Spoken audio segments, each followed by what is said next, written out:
The heirs episode 1। कहानी की शुरुआत में हम तैन नाम के एक लड़के को देखते हैं जो कि यूएस में अपनी पढ़ाई पूरी कर रहा होता है। पढ़ाई तो सिर्फ एक बहाना है क्योंकि उसका सौतेला भाई वॉन उसे प्रॉपर्टी और बिजनेस से दूर रखना चाहता है। फिर हमें तैन की मॉम को दिखाया जाता है जो कि तैन के डैड की सेकंड वाइफ है। ये बहुत ही लालची किस्म की औरत है और इसी के कारण उसे वो रिस्पेक्ट नहीं मिल पाती जो वो चाहती है। उसके बाद हमें तैन के डैड यानी मिस्टर किम को दिखाया जाता है जो कि व्हील चेयर पर हैं।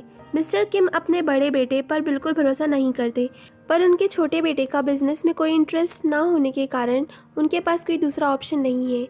मिस्टर किम की फर्स्ट वाइफ जिसुक बहुत ही स्ट्रिक्ट औरत है जिन्होंने खुद के होते हुए भी अपने हस्बैंड को सेकंड वाइफ रखने की परमिशन दी। दूसरी तरफ हम हाई स्कूल स्टूडेंट योंग दो को देखते हैं जो कि एक अमीर फैमिली से बिलोंग करता है। ये अपने स्कूल के बाकी बच्चों को बुली किया करता है। फिर हमें दिखाया जाता है हमारे ड्रामा की मेन लीड को, युन सान। ये अपनी माँ के साथ रहती है और इन दोनों की लाइफ में बहुत ज्यादा स्ट्रगल है।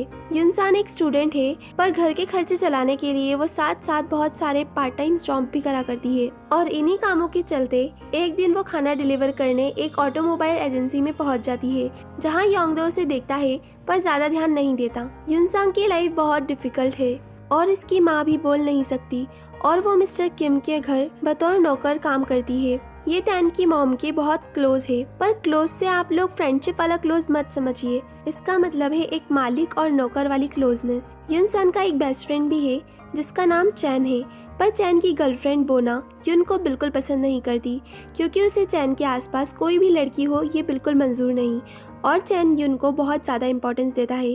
पर चैन अब अपने आगे की पढ़ाई के लिए यूएस जाने वाला है। युन की बहन भी अमेरिका में ही अपनी पढ़ाई पूरी कर रही है।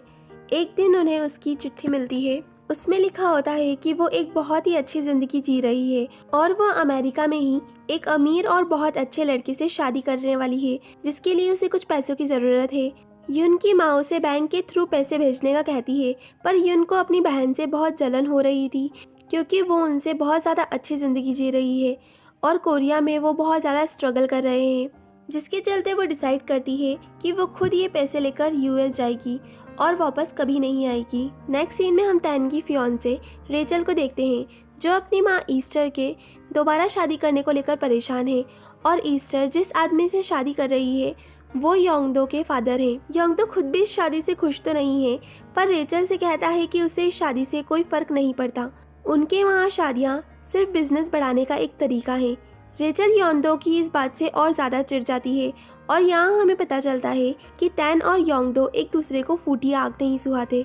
फिर रेचल कुछ दिन के लिए तैन के पास यूएस जाने का डिसाइड करती है। फिर हम हियोशिन को देखते हैं जिसके ऊपर उसके ग्रैंडपा और फादर के एक्सपेक्टेशन का बहुत ज़्यादा बोझ था। ये थोड़ा अनकॉन्फिडेंट टाइप का बंदा है और ये स्कूल में योंगदो का सीनियर भी है।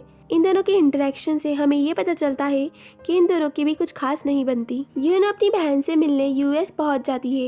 एयरपोर्ट पर ही रेचल की उससे मुलाकात होती है और यहाँ इन दोनों में छोटी सी लड़ाई हो जाती है। फिर यून अपनी बहन के दिए गए एड्रेस पर पहुंच जाती है जहाँ उसका बॉयफ्रेंड किसी और लड़की के साथ था जो उसे एक कैफे का एड्रेस देता है जहाँ उसकी बहन काम किया करती थी। युन वहाँ पहुंचकर बहुत ज़्यादा शॉक हो जाती है ये देखकर कि उसकी बहन अभी तक उनसे झूठ कहा करती थी क्योंकि ना तो वो कोई कॉलेज स्टूडेंट थी और ना ही शादी कर रही थी। वो सिर्फ उन लोगों से पैसे लेना चाहती थी। जब युन उसे इस बात के लिए कन्फ्रंट करती है तो बिना किसी शर्म के वो उसके बैग से पैसे लेकर भाग जाती है और युन वहीं पर बैठकर रोने लगती है कि जिन सपनों के साथ वो यहाँ पर आई थी वो तो चकनाचूर हो गए। तैन ये सब उसी रेस्टोरेंट में बैठा हुआ देख रहा था। युन अपने सूटकेस का सामान रख ही रही होती है, तभी तैन का एक दोस्त युन के सूटकेस में से बीन्स पाउडर का ड्रग समझकर उठाकर भाग जाता है। युन भी उसके पीछे भागती है और उनको देखकर तैन भी उनके पीछे भागता है। इसी भागम भाग में वो बीन्स पाउडर का पैकेट फट जाता है और तैन के दोस्त के मुंह पर गिर जाता है और बीन से एलर्जी होने के कारण उसकी तबीयत खराब होने लगती है। ये दोनों उसे लेकर हॉस्पिटल पहुंचते हैं जहां पर पुलिस वाले युन से तरह तरह के सवाल पूछ रहे थे। इस प्रॉब्लम से युन को बाहर निकालने के लिए तैन उसको अपनी गर्लफ्रेंड बता देता है, पर पुलिस वाले जाते समय युन का पासपोर्ट अपने साथ ही रख लेते हैं। तैन को पता था कि युन प्रॉब्लम में है, इसीलिए वो उसकी हेल्प करने की कोशिश करता है, जिसके चलते वो उसे उसकी बहन के घर तक ड्रॉप करता है। पर घर का गेट कोई नहीं खोलता तो युन वहीं बैठ जाती है।